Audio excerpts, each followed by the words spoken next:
ጤና ይስጥልን የተወደዳችሁ እንዴት ናችሁ የቲአርሰናል ቻናል ቤተሰቦች እንደተለመደው በአዳዲስ ጉዳዮች በአዳዲስ መረጃዎች ተመልሰን ተገናኝተናል በርከት ያሉ ጉዳዮችን ይዘናል ከያዝናቸው ጉዳዮች መካከል አርሰናል ከፉላም የሚያደርጉት ነገ ምሽት 1:30 ላይ የሚደረገው የክራቨን ኮቴጅ ጨዋታን በተመለከተ አንዳንድ እየተነሱ ያሉ ነጥቦች አሉ በዝርዝር እናነሳለን የትኛው አሰላለፍን ይዞ ሚኬል አርቴታ ወደ ሜዳ ሊገባ ይችላል የሚጠበቅ ጉዳይ ነው እሱን እየነገርናችሁ እንቆያለን ከዛውጪ ሌሎችም ከቡድን ዜናዎች ጋር በተያያዘ የሚኬል አርቴታ ቡድንን በተመለከተ እየተሰሙ ያሉ ዜናዎች አሉ ከጉዳት ዜናዎች ጋር በተያያዘ ባለፉት ቀናትም ስናነሳቸው የነበሩ ሐሳቦች አሉ እነሱን የተመለከቱ ተጨማሪ መረጃዎችን ይዘናል አብራችሁን ስትቆዩ ተሰሙታላችሁ ከዛውጪ ሌሎች የዝውውር ጉዳዮችንም እያነሳን እንገኛለን አርሰናል አንድ ከፖርቹጋል ሊግ ላይ ሊያስፈርም የሚፈልገው ተጫዋች አለ እሱን በተመለከተ ማንቸስተር ዩናይትድ ወደ ገበያው ስለመግባቱ ዝርዝር ዘገባዎች ወጥተዋል በሚኬል አርቴታ በኩል ምን የተለየ አድቫንቴጅ ሊኖር ይችላል ተጫዋቹን በማስፈረም በኩል የሚሉ ሐሳቦች በጣም በስፋት እየተነሳ ይገኛል ከአዳም ዋርተን እንዲሁም ደግሞ ከካርሎስ ባሌባ ጋር እየተነጻጸረ የሚገኝ ተጫዋች ነው እሱን የተመለከቱ ጉዳዮችን እንነግራችኋለን ሚኬል አርቴታ አንዳንድ ጉዳዮችን አንስቷል በተለይ ደግሞ ከካቨርስ ጋር የጉዳት ዜና ጋር በተያያዘ ስለሱ ያነሳቸው ጉዳዮች አለ ማርቲን ኦዴጋርድንም በተመለከተ ስለ ቤን ዋይትም እየነገርናችሁ እንቆያለን ቤን ዋይትን በተመለከተ ከክለቡ ይለቃል የሚሉ ዝርዝር ዘገባዎች ወጥተዋል በእነዚህ ሐሳቦች ላይ የእናንተንም ሐሳብ እንፈልጋለን ቤን ዋይት በእርግጣውን ከአርሰናል መልቀቂያው ጊዜ ላይ ይገኛል ወይ እንዲለቅስ ትፈልጋላችሁ ወይ የሚለውን ሐሳብ ጻፉልን እኛ አንዳንድ የተሰጡ ሐሳቦችን ደግሞ የነገርናችሁ እንቆይ ነው የሚሆነው ኤቤሬቺ ኤዜ ወይስ ደግሞ ኮል ፓልመር በኤዲን ሃዛርድ ማን ተመረጠ የምንነግራችሁ ነው የሚሆነው የእናንተስ ምርጫ ማን ነው ኮል ፓልመር ይሻላል ኤቤሬቺ ኤዜ በሊጉ ላይ ዘንድሮ ከጀመሩበት ብቻ ሳይሆን ባለፉት አመታት ምናልባት በክሪስታል ፓላስና በቼልሲ መኖራቸው የቡድኖቹ ለውጦች በደንብ በግልጽ የሚቀመጡ ናቸው ነገር ግን ያንን ብቻ አይደለም የምንመለከተው ሌሎች ማነጻጸሪያ ጉዳዮችንም አንስተን በደንብ የምንመለከት ነው የሚሆነው መሐመድ ሳላህ ኮል ፓልመር ወይስ ደግሞ ኤቤሬቺ ኤዜ የሚለውን ኤዲን ሃዛርድ ምርጫውን አስቀምጧል የምንነግራችሁ ነው የሚሆነው የኦፕታ የዋንጫ አሸናፊ ግምት እንደ አዲስ እንግዲህ በየጊዜው ከሆኑ ጨዋታዎች በኋላ የሆኑ ሳምንታት ካለፉ በኋላ እንደ አዲስ የሱፐር ኮምፒውተሮችን ግምት ኦፕታ ያስቀምጣል ታማን የሚባል የዳታ ሶርስ ነውና እሱንም በተመለከተ አንዳንድ ጉዳዮችን እናነሳበታለን ጋብሪኤል ማርቲኔሊ ኦሊቬ ዢሩን እንዲሁም ደግሞ ጆዋርተን በተመለከተ አንዳንድ ተንታኞችም የሰጧቸው አስተያየቶች አሉ ከኤንኤፍኤል ተጫዋቾች ጋር የተነጻጸረ አንድ የአርሰናል ተጫዋችም አለ ማን ነው እንነግራችኋለን የኤንኤፍኤል በባህሪው በጣም ግጭትን የሚፈልግ የአሜሪካን ፉትቦል የሚባለው ውድድር ላይ ብዙ የምታውቁት ነው ግጭት የሚፈልግ ፊዚካሊቲ የሚፈልግ ነው ከአርሰናል ተጫዋቾች መካከል ከኤንኤፍኤል ተጫዋቾች ጋር ማንነት የተነጻጸረ ይመስላችኋል እስቲ ግምታችሁን አስቀምጡልን እኛ ደግሞ እንነግራችኋለን ከማን ጋር እንደተነጻጸረ የነገ ጨዋታውን ዌስትሃም ዩናይትድ ባለፈው በተለይ ደግሞ ከኒውካስል ዩናይትድ ጨዋታ ጀምሮ ኦሎምፒያኮስ ዌስትሃም ዩናይትድ ጨዋታዎቹን በተመለከተ ስለ ወሳኝነታቸው ስናነሳ ነበር ነገስ ፉላምን በሚገጥምበት ጨዋታ ላይ አርሰናል ክራቨን ኮቴጅ ላይ ለስንት ያሸንፋል ብላችሁ ተገምታላችሁ የሚለውንም አስቀምጡልን በዝርዝር የምንመለስባቸው ሐሳቦች ናቸው ለሁሉም አብራችሁን ቆዩ የቲአርሰናል ቻናላችንን ሰብስክራይብ አድርጉ አዲስ ከሆናችሁ በቤተሰብ ነውን በየለቱ አዳዲስ ጉዳዮችን ይዘን እየመጣን እንገኛለን የአርሰናል ኮሚኒቲን እየፈጠርን እንገኛለን ዝርዝር መረጃዎችን አርሰናልን የተመለከቱ ጉዳዮችን ብቻ የምንመለከትበት ቻናላችን ነው ቤተሰብ ሁኑ ሐሳቦቻችሁን ጻፉልን በቀጣይ ደግሞ ሽልማቶችን አዳዲስ ጉዳዮችን ይዘን የምንመጣ የሚሆነው ለሁሉም ወደ ዛሬ ጉዳዮቻችን እንለፍና በዝርዝር ወደ ምንመለከተው የአርሰናልና የፉልሃም የነገ ጨዋታ የተመለከቱ አንዳንድ ነጥቦችን ላንሳላችሁ አርሰናል ከፉልሃም በክራቨን ኮቴጅ ባለፉት አመታት ለአርሰናል ሲያስቸግሩ የነበሩ ቡድኖች መካከል በቀዳሚነት የማርኮ ሲልቫ ቡድን ይጠቀሳል በዚህ ጉዳይ ላይ ግን የምናነሳቸው ነጥቦች ይኖራሉ የሚኬል አርቴታ ቡድን በቅርብ ሳምንታት ላይ እንደዚህ ቸገርባቸዋል ተብሎ የሚጠበቁ ቡድኖችን ነገሮችን ቀይሮ በደንብ ምልክቶችንም በቀያየረ መንገድ በአስገራሚ መንገድ እየቀጠለ ይገኛል። ሁለቱ ቡድኖች በቅርብ ጊዜያት ላይ ያደረጉት ጨዋታ የሚጠቀስ ነው። ቀደም እንዳልኩት ግን በቅርብ ጊዜያት ላይ ከተቀየሩ ነገሮች መካከል ለምሳሌ ዌስትሃም ዩናይትድ ባለፉት 2 ዓመታት ኤሚሬትስ ስታዲየም ላይ ጭምር በመምጣት በፕሪሚየር ሊጉ 2 ዓመታት 2 የውድድር ዘመኖች ላይ አርሰናልን አሸንፏል። በእርግጥ በአንዳንዶቹ ጨዋታዎች ላይ አርሰናል በሰፊ የግብ ልዩነት ቢያሸንፍም ዌስትሃም ግን አርሰናልን ያሸነፈባቸው ተከታታይ ጨዋታዎች በኤሚሬትስ የሚጠቀሱ ናቸው። ኦሎምፒያኮስ ላለፉት ዓመታት በአውሮፓ ውድድሮች ላይ የግሪኮ ሻምፒዮን አርሰናልን ሲገጥም አርሰናል የሚቸገርበት አይነት ቡድን ነው። 13ኛ ጊዜ ተገናኝተው 13ኛውን አርሰናል አሸንፏል። ከዛ በፊት እኩል የተሸናነፉ ቡድኖች ነበሩ። ከኒውካስል ዩናይትድ ወደ ሴንት ጄምስ ፓርክ አቅንቶ ኒውካስል ዩናይትድን በሚገጥምበት ጨዋታም ላይ በተመሳሳይ የአርሰናል ችግሮች በስፋት ይነሱ ነበረ።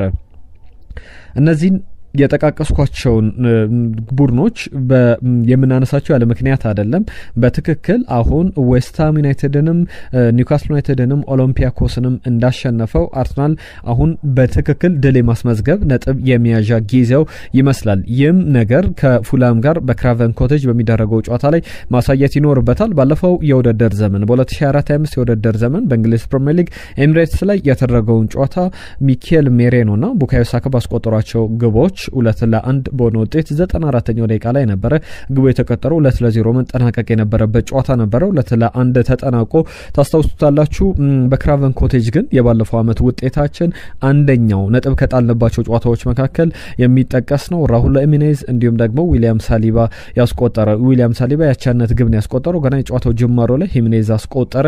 ፉልሃሞች መሩ። ከዛ በኋላ በሁለተኛው አጋማሽ ዊሊያም ሳሊባ አስቆጠረ። ጨዋታው 1-1 ነበር የተጠናቀቀው። ከዛ በፊት ደግሞ 2023/24 የውድድር ዘመን ላይ ቡካዮ ሳካ በመጨረሻው ደቂቃ ላይ አግብቶ የተሻረበት ጨዋታ ራውል ኤሚኔዝ እንዲሁም ደግሞ ዴርኮቫ ሬድ ባስቆጥሯቸው 2 ግቦች ሳካም በጨዋታው ላይ 25ኛው ደቂቃ ላይ አርሰናልን ቀዳሚ አድርጎ ነበር። ነገር ግን መጨረሻው ደቂቃ ላይ የተሻረበት ኳስ የሚጠቀስ ነው። ነገር ግን ፉላም 2-1 በሆነ ውጤት አርሰናልን አሸንፎ ነበረ። ከዛ በፊት በኤሚሬትስ 2-2 ነበር የተጠናቀቁት። ከመጨረሻ 5 ጨዋታዎች ብንመለከት ፉላም አንድ አሸንፏል፣ አርሰናል 2 አሸንፏል በፕሪሚየር ሊጉ ብቻ።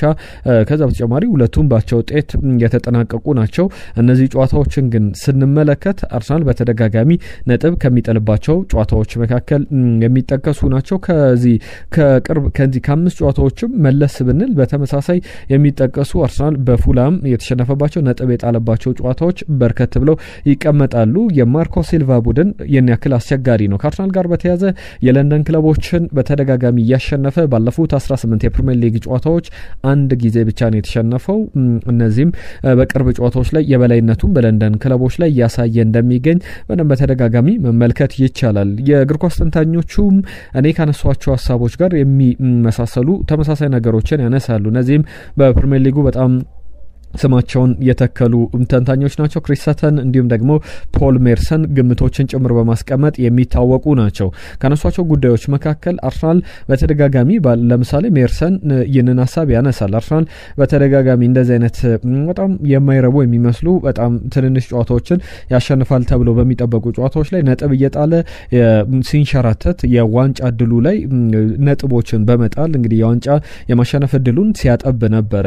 ያንን ደግሞ ዘንድሮ ቀርፎታል። ከዌስትሃም ጋር ባለፈው አመት እንደተቸገረው አይደለም። ዌስትሃምን ዘንድሮ አሸንፏል። አሁን ደግሞ በዚህ በፉልሃም ጨዋታ ላይ ፉልሃምን አሸንፎ ያንን ነገር ትልቅ ስቴትመንት ማስቀመጥ አለበት፣ ያንን ማስቀጠል አለበት የሚል ነገር ያስቀምጣሉ ሜርሰንና ክሪስ ሰተን። በትክክልም ትክክለኛ ነጥብ አንስተዋል። ቁጥሮቹ ያንን ያሳያሉ።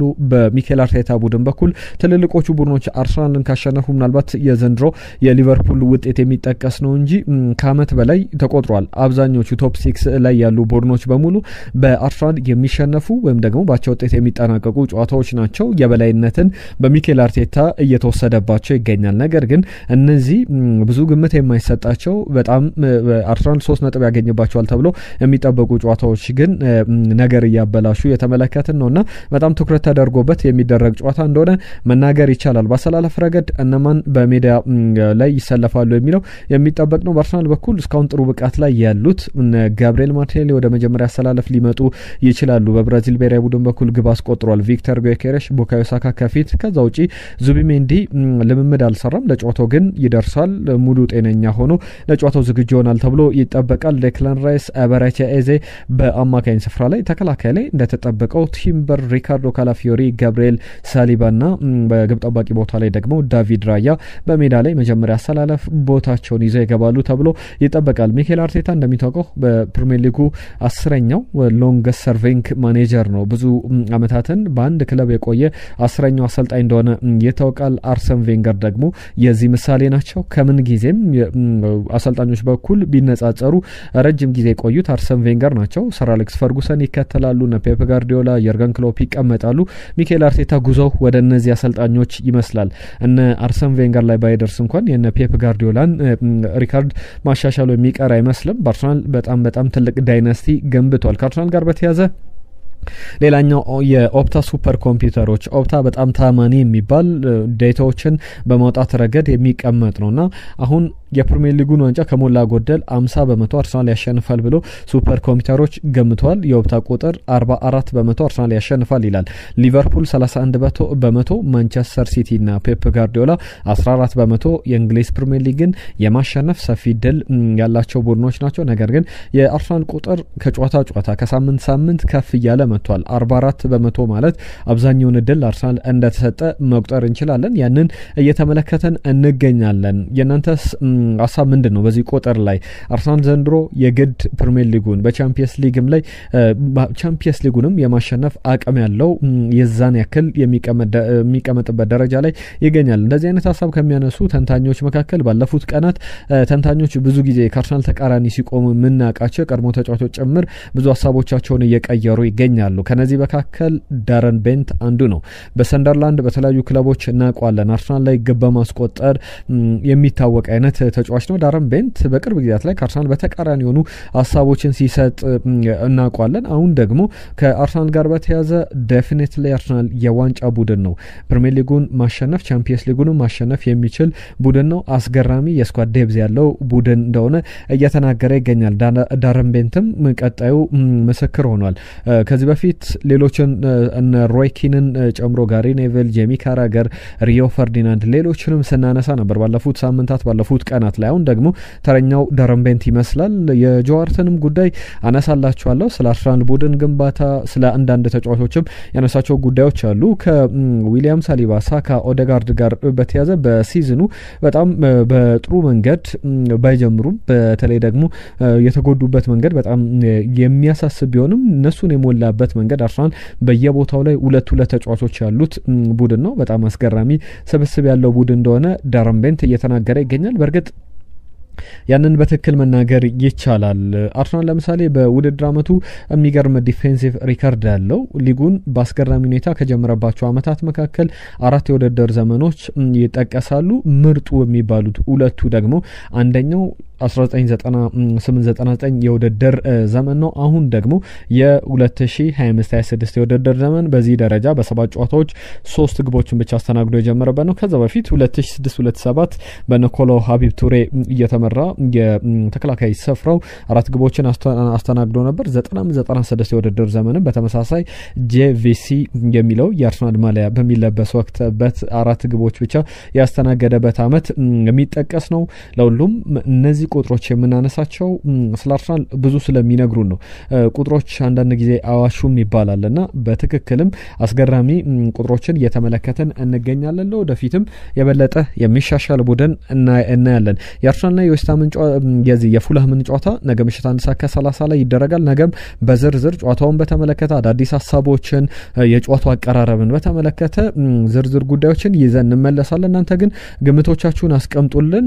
ማን በጥሩ ጤንነት ላይ ይገኛል፣ ማን ጨዋታውን ማሸነፍ ይችላል፣ የትኛው ተጫዋች ይሰለፋል የሚሉን ሀሳቦቻችሁን ጻፉልን። በሀሳብ መስጫው ላይ እንጠብቃለን፣ እንወያይበታለን በሀሳብ መስጫው ላይ።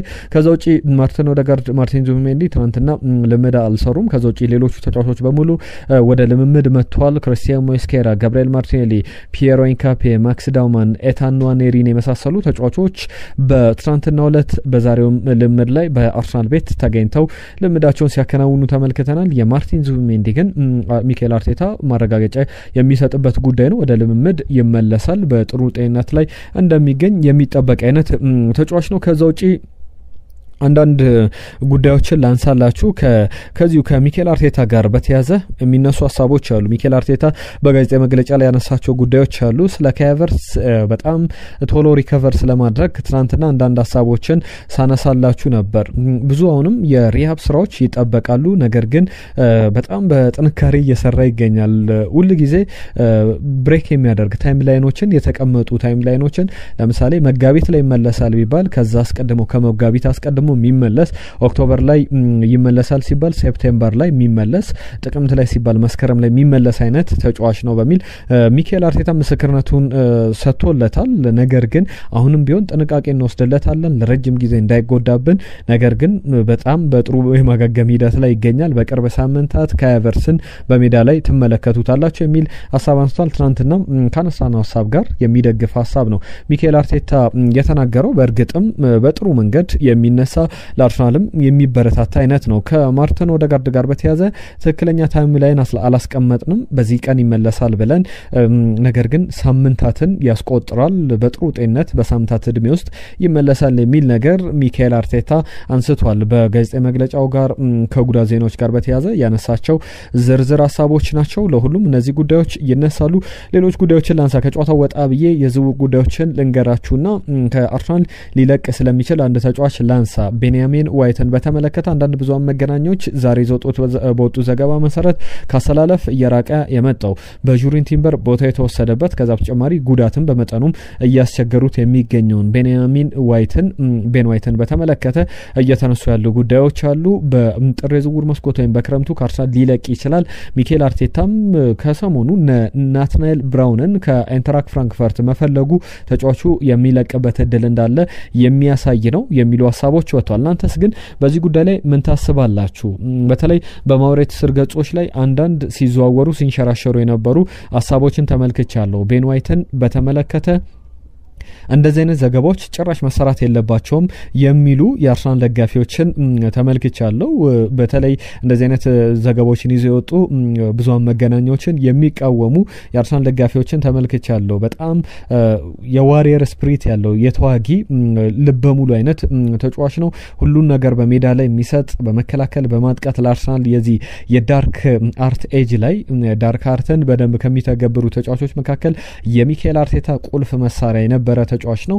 ጉዳት አስቸግሮት እንጂ አሁንም በሙሉ ጤንነት ወደ ሜዳ ይመለሳል የሚሉ ድምጾችን ሰምቻለሁ። የእናንተንም ሀሳብ እንድትጽፉልን ነው ይህንን ሀሳብ ያነሳውላችሁ። ሀሳቦቻችሁን እንፈልጋለን። ከቤን ዋይት ጋር በተያዘ ግን በእርግጥም እየተጫወተበት ያለው የጨዋታ ቁጥር መጠን በደንብ ቀንሷል። ለምሳሌ ባለፈው የውድድር ዘመን በእንግሊዝ ፕሪሚየር ሊግ በ2024/25 የውድድር ዘመን ላይ 17 ጨዋታዎችን ብቻ ነው የተሰለፈው። ከዛ ውጪ ዘንድሮም የመጀመሪያ የማንቸስተር ዩናይትድ ጨዋታ ላይ በቋሚ አሰላለፍነት በመጀመሪያ ተመራጭነት ወደ ሜዳ ገብቶ ነበረ። ከዛ በኋላ በሊድስ ጨዋታ ላይ ተመልክተናል። በሊቨርፑልና በሊድስ ጨዋታ ላይ መጠነኛ ጉዳት አጋጥሞት እንደነበረ ይታወቃል። ባለፉት 4 ጨዋታዎች ላይ ግን አንድም ደቂቃ አልተሰለፈም።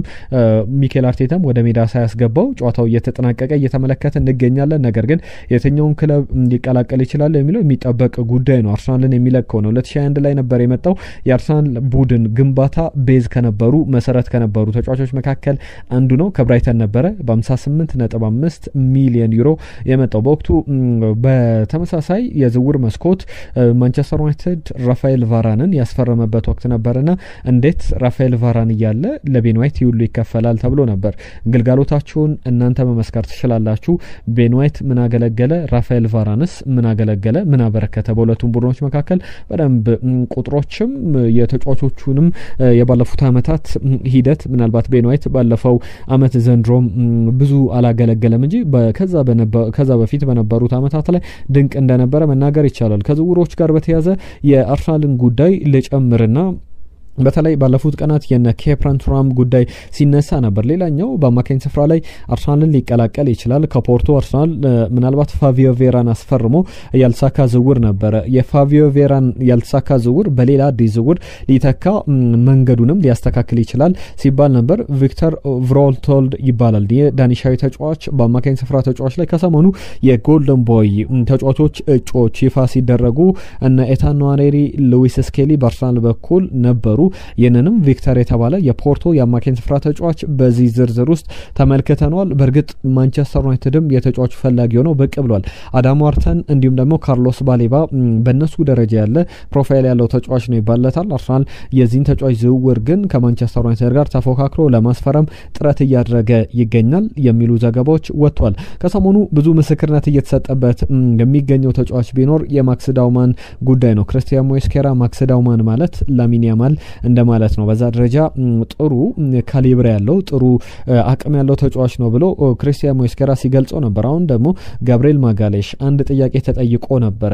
በአርሰናል በልምምድ ላይ በጣም ስኪልፉል የሆነው በጣም የተለየ ብቃት ያለው ተጫዋች ማን ነው ሲባል እንግዲህ ኤቤሬቺዜ እነ ማርቲን ኦዴጋርድ፣ ቡካዮ ሳካ፣ ጋብሪኤል ማርቲኔሊ አይነት ተጫዋቾች ባሉበት ስብስብ ላይ ማክስ ዳውማን ልዩ ተጫዋች ነው። በእርግጥ ኤታን ንዋኔሪም ልምምድ ላይ ብዙ አርሰናል ተጫዋቾች ይመሰክሩለታል። በጣም ፍሌር ያለው በጣም ድንቅ ተጫዋች፣ ሁሉ ነገር መፍጠር የሚችል ፊውቸሩ በጣም ሊስተካከል የሚችልና ትልቅ ሱፐርስታር መሆን የሚችል ተጫዋች ነው ብለው ያስቀምጡታል። የማክስ ዳውማንም ጉዳይ በዛ ደረጃ የሚነሳ እንደሆነ ብዙ ሀሳቦችን ተመልክቻለሁ።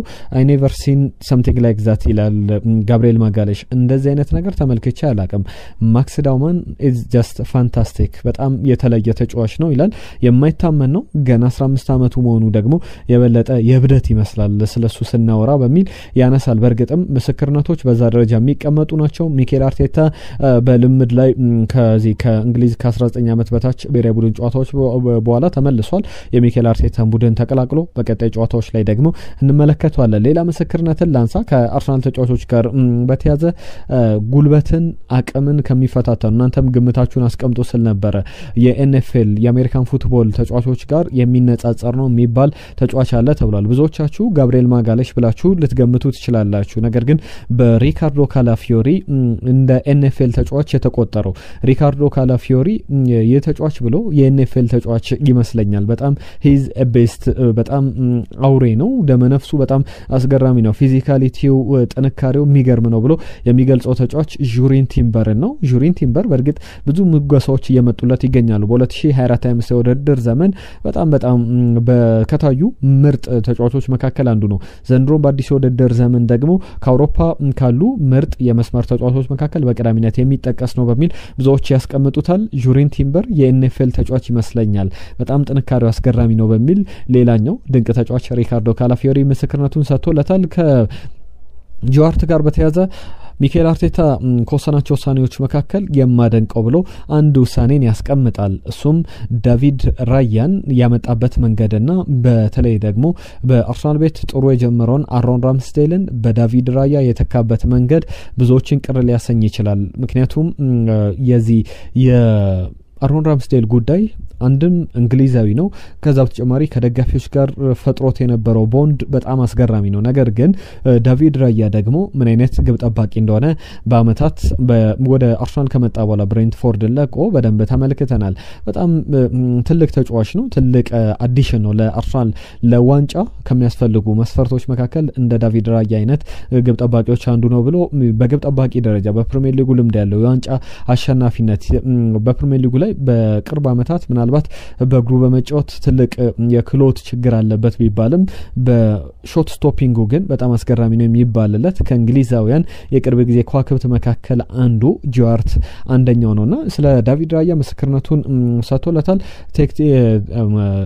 ቴክኒካሊ በጣም ኤክሰለንት የሚባል በጣም ፈጣን ትክክለኛ ሊደር ነው። በተለይ ደግሞ እነሱ በጣም ያምኑታል እና ዊሊያም ሳሊባ፣ ጋብሪኤል ማጋሌሽ እንዲያምኑት አድርጓቸዋል የሚል ነገር ያነሳል። በእርግጥም ያንን ተመልክተናል። ትክክለኛ ምስክርነት ይመስላል።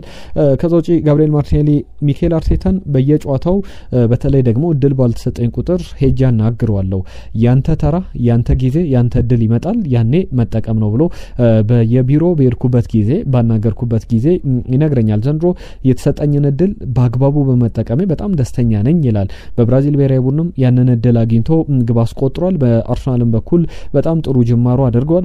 በጣም ወሳኝ የሚባሉ ግቦችን ማንቸስተር ሲቲ ላይ አትሌቲክ ቢልባኦ ላይ ያስቆጠራቸው የቻምፒየንስ ሊግ ግቦች የፕሪሚየር ሊግ ግቦች የሚጠቀሱ ናቸው።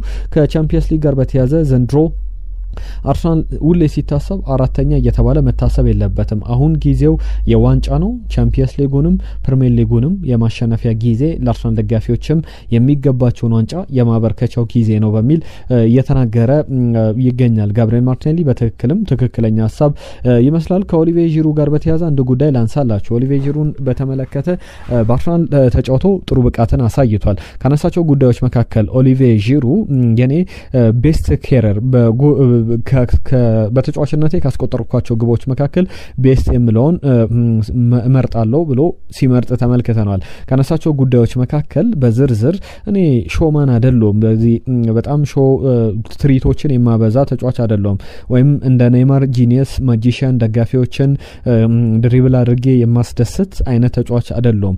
ከዛ በተቃራኒ ግን እንደዛ ባልሆንም ግን ሌሎች የማያስቆጥሩት አይነት በርካታ በጣም ቆንጆ ግቦች አሉኝ።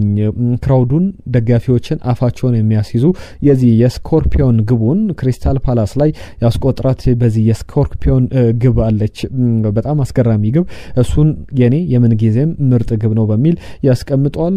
ኦሊቬ ዢሩ አሁን በሊጋ በደንብ እየተጫወተ እየተመለከት ነው እንገኛለን። በመጨረሻ አንድ ጉዳይ አነጻጽሬ ላጣናቀላችሁ። መግቢያ ላይ ያነሳሁት እናንተም ተሳተፉ ብዬ ስጠይቃችሁ ነበር።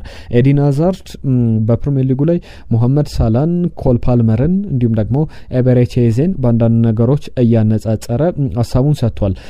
ከአነሳቸው ጉዳዮች መካከል ለምሳሌ በድሪብለር ከሞሐመድ ሳላና ከኮል ፓልመር በጣም ጥሩ ድሪብል ማድረግ የሚችል ተጫዋች ማን ነው? ኳስ እየገፋ ተጫዋቾችን ማለፍ የሚችል የሚያምርበትም ተጫዋች ተብሎ ተጠይቆ ነበረ። ኮል ፓልመር ቤተር ድሪብለር ነው ይላል። ከሞሐመድ ሳላ የበለጠ ያስቀምጧል።